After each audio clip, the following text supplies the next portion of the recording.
atoms and elements and molecules. And I've had my class make a whole bunch of different kinds of molecules. So this is the periodic table of elements.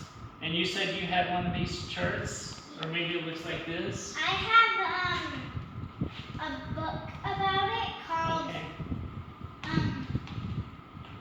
the flat periodic table book. Oh, okay. And I learned and it tells you about molecules in there. Okay, yeah. And so the marshmallows in this project that I did with my class, each of these marshmallows represents one atom. Okay? And the atoms are listed in the periodic table. They're what builds everything. And the way they get together is how things work, right? So you've probably heard about copper and silver and gold, right? So those are different kinds of atoms. Now, if we have enough copper, silver, or gold that we can see, it would be lots of atoms, right? And if it's a pure element, then this is pure copper, pure silver, pure gold as an element, right? So that's all one kind of atom, okay? But usually what we do is we put things together to make things. So like, do you know the chemical name of water? What water is? You heard another name for water? Liquid? Liquid, that's good, because it's running. Have you ever heard of H2O? Yes. Okay, H is hydrogen, and if these are two hydrogen atoms, right, then it's H2, and O is oxygen, and there's one oxygen atom in water. So this represents one water molecule, that is H2O. Okay? H2O. Yep. And so all molecules have a chemical formula, okay? So, but we eat food to get energy, right? Yeah. And there's three kinds of foods that we get energy from in our food. And so on the labels that you read, it'll tell you three different things. You know what any of those might be on our food labels? I know. One of them is protein. Oh yeah, and fats. That's another one. And have you heard of people saying, don't eat too many carbs? Carbohydrates. Have you ever heard of that? Okay. Carbohydrates. They say eat more vegetables so that we get a few more carbohydrates. So anyway, what I have here is I have my class make atoms of carbohydrates, fats, and proteins. And so I'm going to show you these molecules now. So carbohydrates, I actually have the formula over here on the board. The formula for carbon, instead of H2O, is C6, O12, and H6. That's for a glucose molecule. Okay? That looks like a G. Oh, it's a C with a 6 as a subscript. I meant the 6 looked like a G. Oh, okay. It's supposed to look like a 6, but anyway. Okay, so this is my glucose molecule, and it's here's my key. All right. So this person said that hydrogens would be red, carbons would be green, and oxygens would be yellow. So we should be able to count 1, 2, 3, 4, 5, 6 carbons in a ring that also has, this one actually should be an oxygen. I'm going to have to switch that. Wait. Oh, no, I have the key wrong. That's right. Okay, so and an oxygen that's red. Okay? And so the yellow is actually the hydrogens. There's more yellows because there's more reds. So we've got, anyway, that should be right. So a carbohydrate,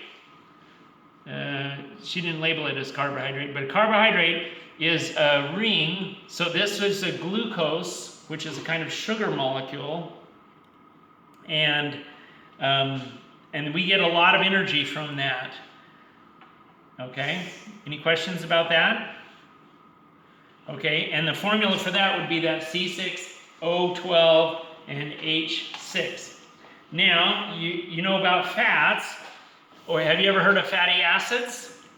Yes. This right here is one fatty acid. So this is the acidic side of it, and this long chain, in this case, the carbons are red. I guess I could fix this, right? Carbon's red, and the hydrogens are the green, and the oxygens are the yellow.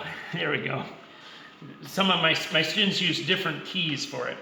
Okay, but this is a fatty acid chain, and you can see how they kind of bend up or down and up and down and up and down, right? So those are fatty acid chains of carbons, and these are all saturated because they have hydrogens attached everywhere they can attach. And so that's one fatty acid, and if we put 3 of them together, it becomes a triglyceride. You know, like a tricycle has 3 wheels? Well, a triglyceride has 3 fatty acids and a glycerol molecule that attaches them all together. So now you know a lot about fatty acids and what they're like. Okay, the next thing is proteins. Proteins are made up of amino acids. So let's see which, I should probably use, oh, this one I think. This one I'll use. Okay, so amino acid, I'm going to leave it around this way. That looks like a boned dog. Stick dog, huh?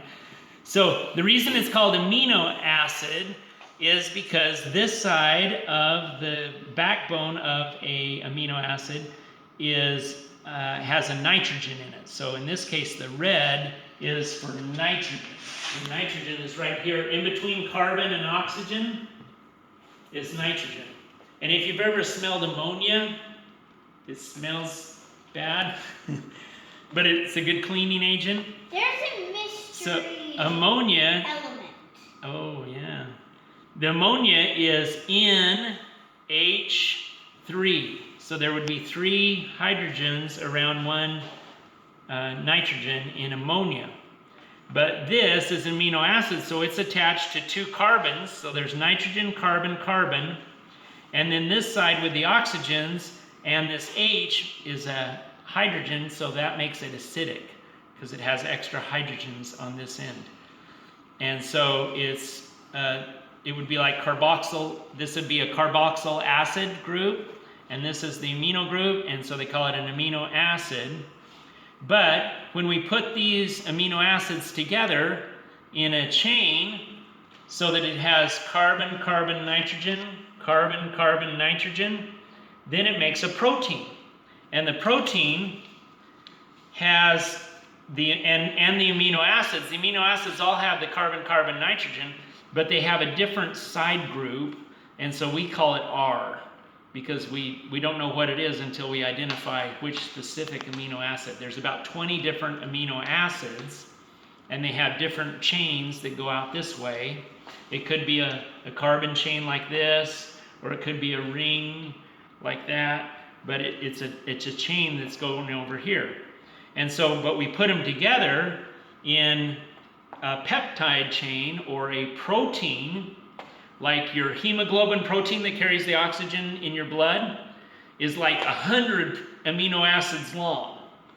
So can you imagine how many marshmallows we'd have to use to build one of those? 100. Oh man, yeah. Well, actually it'd be this many times 100, right?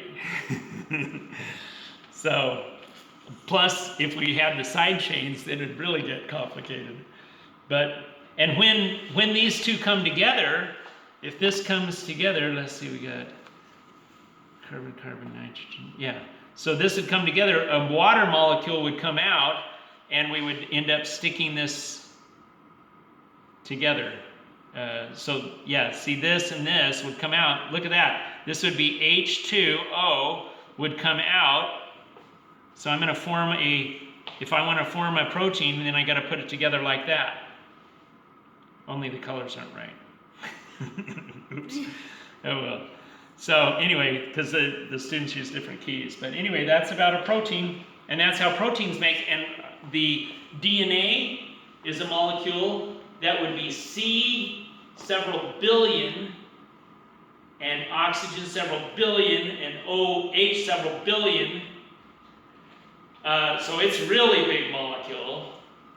But it tells our bodies how to make all of these proteins so that our bodies can function and move, and how to make fats and carbohydrates. So.